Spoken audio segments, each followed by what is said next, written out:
Hi guys, so I've been playing Warhammer 40k Kill Teams for about the past 7 months now, and yeah, obviously I love the game and I love trying out all the different kill teams that are available.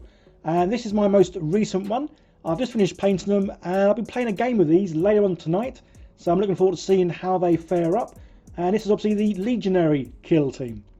So one of the first kill teams I actually painted, and that was the good old Orc Commandos, as obviously, well, I'm in love with orcs. And these were actually the first sort of team, or well, even miniatures even, that I actually painted using the slapchop painting technique. So yeah, 7 months ago I came across this, and yeah, as I say, I've never looked back. Absolutely love painting miniatures now, and well, I paint more miniatures in a week now than I probably did do in the previous 2 years. So absolutely love it. And the thing that makes it possible to obviously be able to do this kind of paint technique are these lovely paints. So this is obviously the Army Painter Speed Paints, and as you can see, I'm very fortunate enough to have their latest ones, and yeah, absolutely love using them. So as you saw, obviously the kill team that I made here is the Legionary Kill Team. I think I've painted up about 10 different kill teams now, as I do like trying out new ones just to see how they play, and obviously it makes it easier to play against someone if you know exactly, well, what kind of kill team they've got and what they can do. So I bought these miniatures from Chaos Cards. There's a link in the description, guys, as you can use a discount code of mine to get a discount off, off the miniatures when you spend £30 or more. Obviously comes with a good old transfer sheet there. I don't actually use any of them in the end because I'm not too fussed on them. Obviously the bases, well, we know I don't use any of their bases, as I like using clear ones just so I can see the terrain underneath. And the great thing with this box set and this kill team, you only got to buy one box and you can make up all 10 miniatures to do with the Legionary Kill Team, even though you actually only take 6 into each battle. But the thing I do like about these is obviously you can swap them out, as each operative does have, well, different abilities. So yeah, it's good to sort of have a little play about, see which sort of 6 you like out of the 10 that can be made. And as I say, you can make all 10 from this one box, which is great because quite often in these Warhammer kits it's a case of making one or the other when it comes to certain operatives. But yeah, this gives you the full range to make all of them. So initially I'm making up just 6, so I've gone through, chosen the 6 that I like the look of, and that's what I'm going to be making up in this one. As always, you only need a few tools to be able to obviously take apart and assemble these miniatures. So good old snips, a nice, well, as you can see, a very blunt scalpel. I've been using this for months and months now. Obviously this is just used to scrape away mold lines and sprue bits, and as you can see, yeah, it's not going to cut me in any kind of way. And yeah, I use the Tamiya extra thin cement glue. Yeah, I just like the idea of the brush. The brush on is nice and simple, nice and easy, and this stuff evaporates really quick, so it doesn't seem to make any kind of mess. And the good thing is, you don't glue your fingers to each other. It's just purely for plastic, as well, it kind of melts one bit of plastic into the other. So as I say, I've obviously got 6 that I'm going to make up from this set, and I'm going to start with the Legionary Chosen, as that's kind of the leader of this one. And I have to say, I absolutely love the look of each one of these miniatures.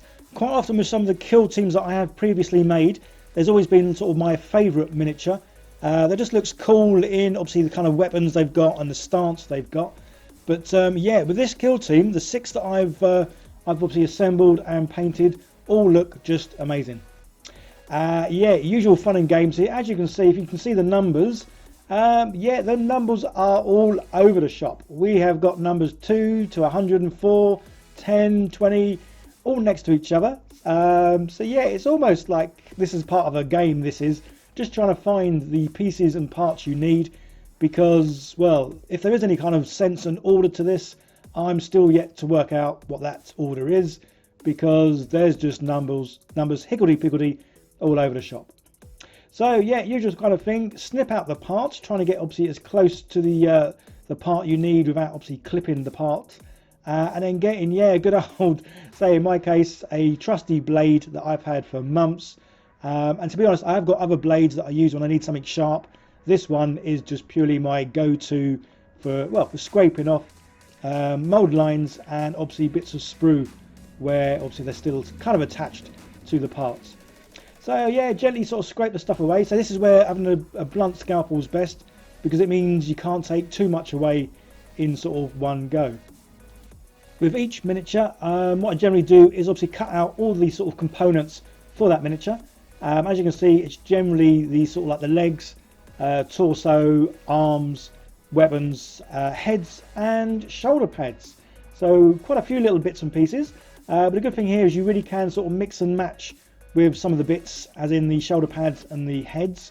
And any eagle-eyed people out there would have already noticed that I don't actually use the heads that come with these guys, just because I wanted to use something else.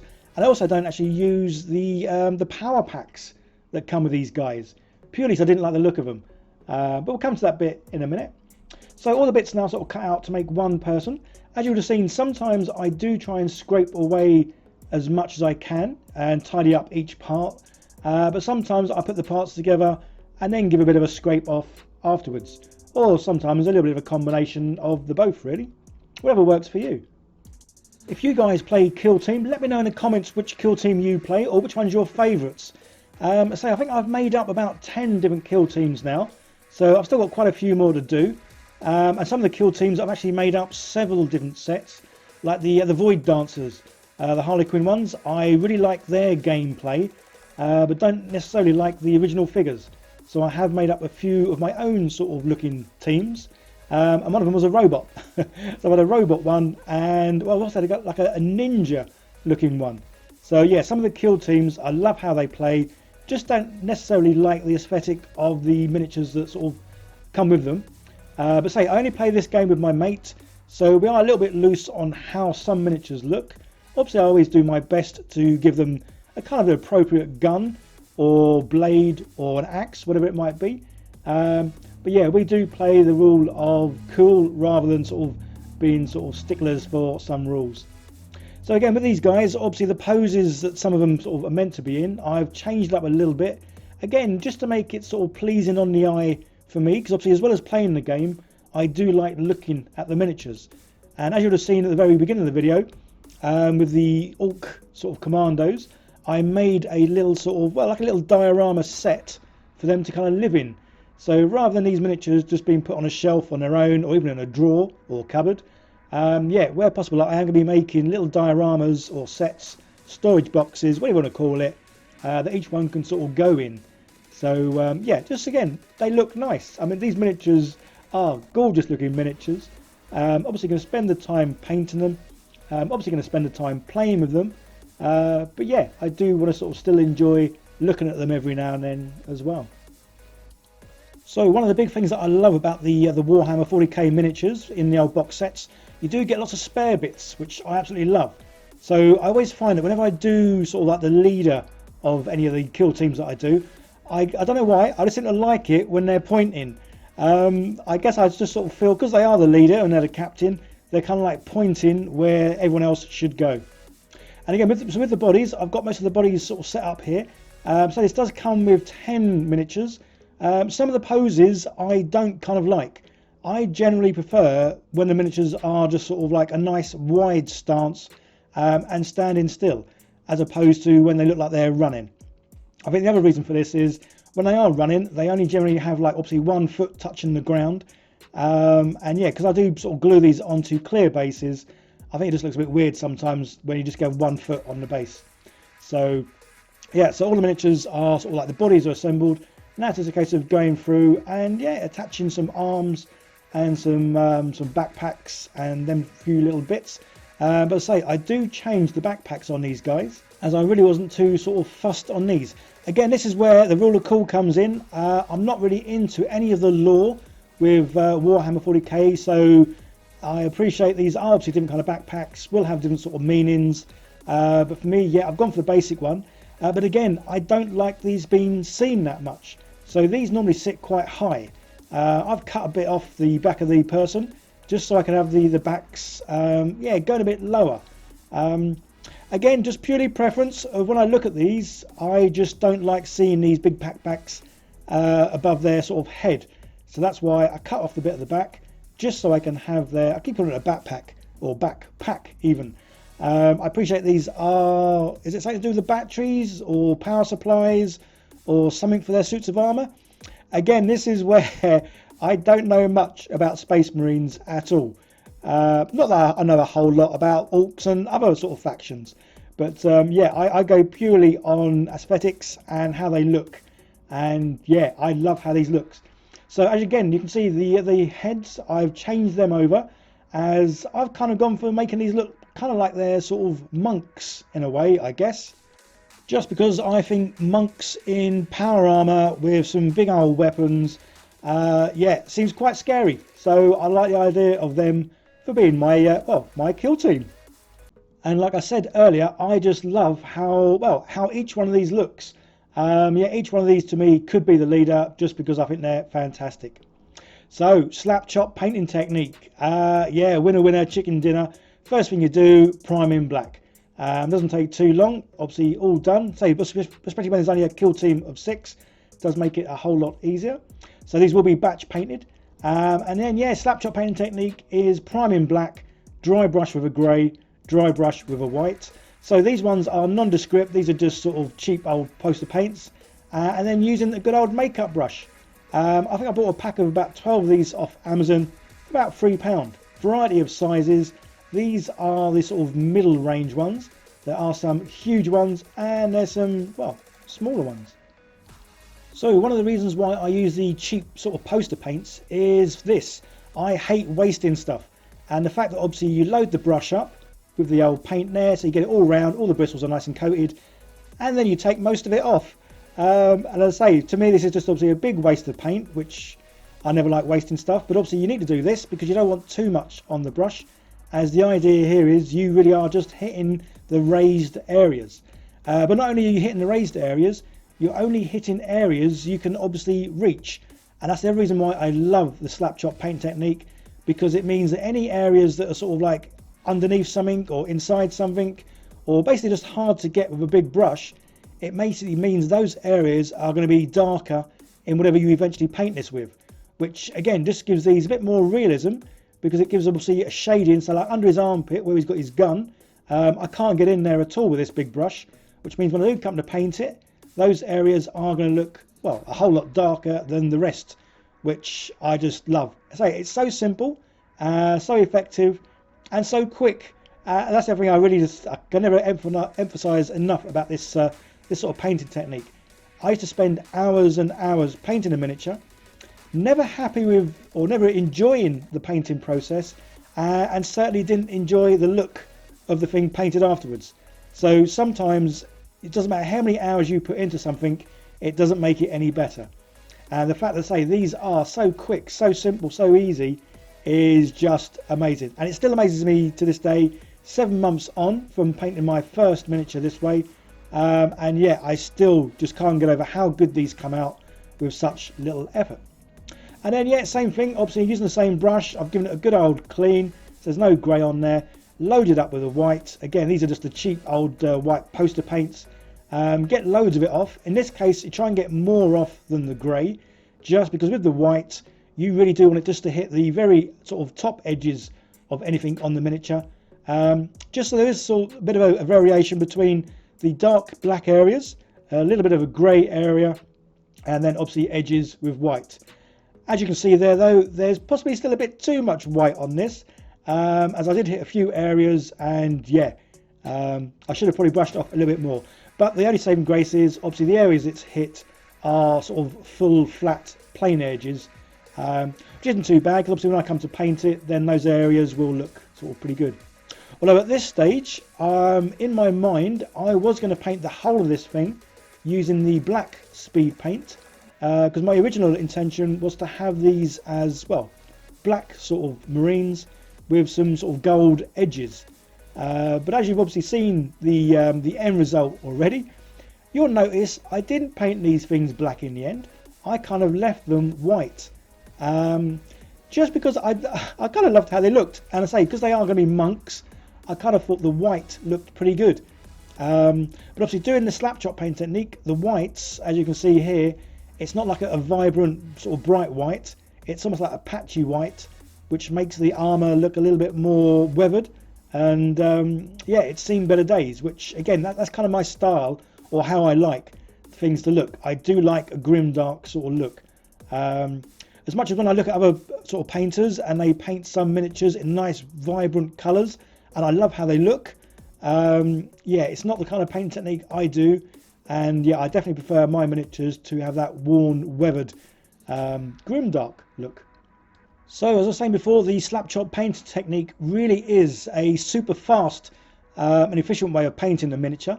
It's even more so when you're painting like batch painting, because by the time you've finished painting one miniature and you go on to the next one and next one and the next one, by the time you're back to the first one, everything's nice and dry and you can just carry on, which is pretty awesome.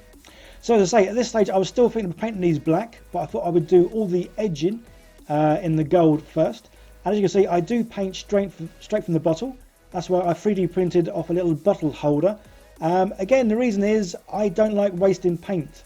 And I always feel whenever you pour this into any kind of like painting tray, whatever it is, obviously you may or may not use all the paint that you put into that tray, and obviously it will evaporate. So yeah, I kind of paint straight from the bottle. Again, I know somebody are going to put in the comments, oh, the paint's evaporating because the lid's off. Yeah, maybe, but not to any great extent. Whereas as soon as you put some of this into a paint palette, the stuff that touches the paint palette is kind of like instantly drying and, well, no good to anyone.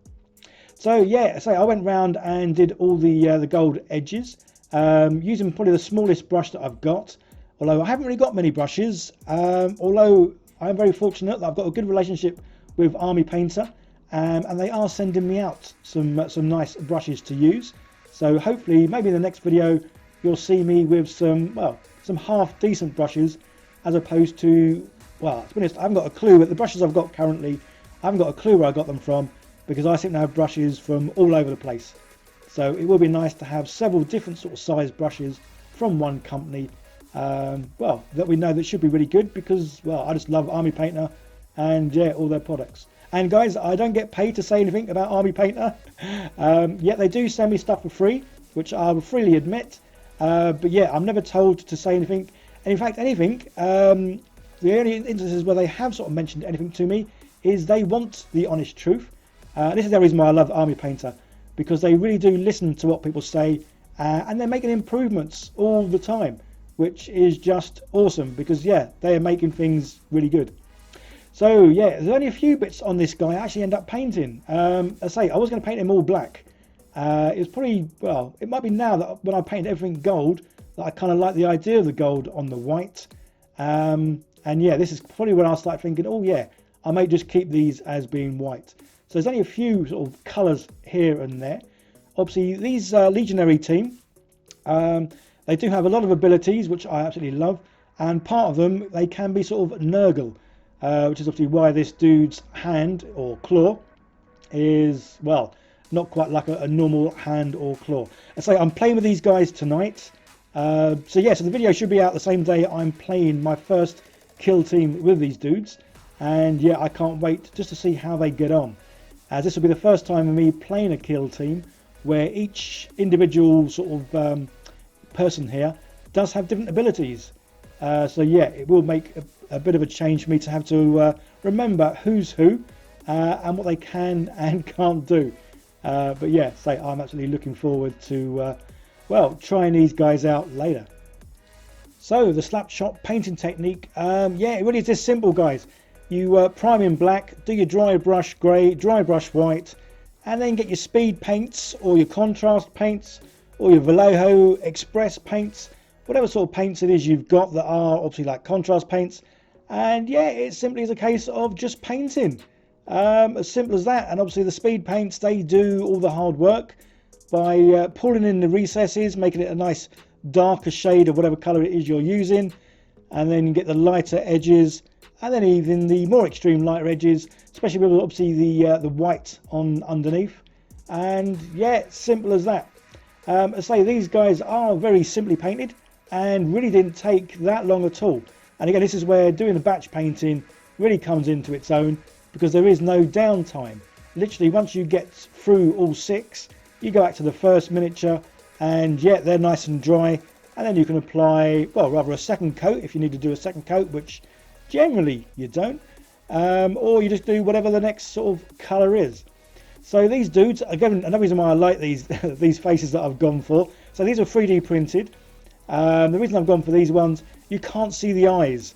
And I think this is why I just absolutely love painting orcs. Because with an orc, it's simply a case of putting a little red dot where the eye goes. There's no messing about trying to do a white sort of a white eye with a black pupil. So, and again, these guys, you can't sort of see their faces.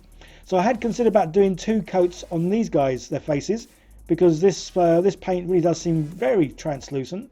This is the one thing I will say, guys, with Army Painter's speed paints and even just normal any of the contrast paints from Citadel, some of them are really, really good, and some of them not so good, as in the quality of how they come out and how they look. So it is just a case of trial and error and finding which ones you sort of really like, and then generally whichever ones I really like are the ones that I use more often than the others. So yeah, the black, say originally these were going to be fully black with the gold outline, but in the end I just used the black for, obviously they're like under armour. So they almost have a little bit of a resemblance to stormtroopers, I guess, these guys in a way, as yeah, mainly white with like a few little bits of black here and there. And as their armour is white, yeah, I didn't want all the bones looking white because that would have looked, well, still look good, but yes, I'm just going over all the bones in, obviously, well, the sort of bony matter colour. And yeah, it's quite a simple little paint job on these, but sometimes you don't have to go mad adding colour, as I think obviously that phrase less is more really does sort of work, yeah, work with these dudes, and very happy with the outcome, especially as it did change so much. Obviously for me, originally going to paint them black, and lo and behold, yeah, they're not black at all, they are completely white. But yeah, it's great the way things can change as you're obviously painting, and yeah, very happy with the result of everything. That's these guys nearly done. Like I said before, obviously I don't use the bases that come with the miniatures. I like to use nice clear bases, just because obviously if I'm taking the effort to make obviously the scenery for these to go on, then yeah, I want to be able to see the scenery that these guys go on. So guys, yeah, I get all my bases from Fluid 3D Workshop. There's a link in the description. They do all kinds of bases, as well as obviously the normal sort of black ones, but obviously the ones that I'm obviously interested in are the clear ones. So yeah, these are now obviously fully painted, and it's just a case of getting them off of their little spiky pegs, which I didn't really mention at the beginning. Yeah, so normally I sort of glue these sort of miniatures onto these little paint holders, but when I come to sort of paint orcs or space marines, because their feet are so big, yeah, I can do a little drill in their feet and then poke these sort of wires into them. And the reason I kind of prefer doing that where possible is it makes it a lot easier to sort of paint the underneath of some of these miniatures rather than having them stuck straight on a pot holder. Yeah, I can get right up and under, so to speak. Yeah, so it's a case of obviously there's a little bit of glue sort of stuck to their base, where that was stuck to the little metal rod. So yeah, a little bit of scraping gets that off. Doesn't take too much at all. And then yeah, clear bases. So I've gone for the very sort of thin one. He's only like 1mm thin, just because again, if they're not going to be on bases, then yeah, I want the base to sort of look as minimal as it can. Obviously these are 32mm bases, which is obviously the size for these dudes. That's another good thing with Fluid 3D Workshop. They do, well, any kind of base size you can think of, they do it. Square ones, round ones, oval ones, yeah, whatever you want, they kind of have it. And then yeah, using the good old cement glue, as I was using originally normal glue, but that made a bit of a mess, whereas the cement glue you can barely see it. And yeah, job done. And here's how they look in all their glory.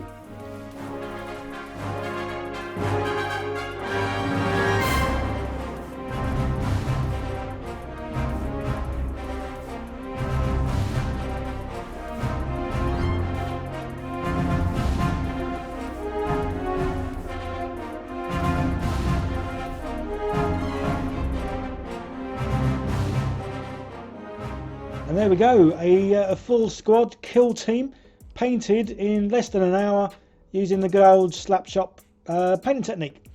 I say, if I had done more colours on these, it probably would have taken a whole lot longer, especially as the armour, say, would have been all one colour anyway. So whichever colour that had been, obviously I'd used a speed paint, yeah, it wouldn't have taken much longer to do at all. And I say, I'm really chuffed and pleased how these look. I just hope I get on well with them tonight when I actually play them. It'd be really great, guys, if you can leave comments down below and give this video a thumbs up, and obviously click on another one of my videos. Would really be very helpful, as obviously I am sort of continuing to well, grow this channel. Okay guys, hope you really enjoyed everything. You like, share, subscribe, comment, all that good stuff, and I'll see you in the next one. Bye for now.